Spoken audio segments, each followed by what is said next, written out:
So, a tachymetric scale is found on many chronograph watches, either on the bezel or on the inside track of a dial.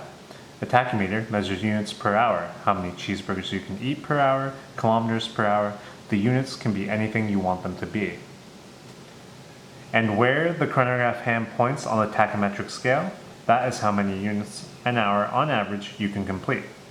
So for example, if you want to know your average speed on the freeway, you'd start your chronograph when you hit the first mile marker, and then when you pass the next mile marker, you'll stop the chronograph, and wherever the chronograph hand is pointing on the tachymetric scale, that is your average speed in miles per hour. If we want to track something fun, like say how many sandwiches we can eat an hour, we'd press the chronograph button when you start eating your sandwich, and once you finish, you'll press it again, and there you'll have how many sandwiches you can eat in an hour on average. And that's how you use a tachymetric scale in 60 seconds or less.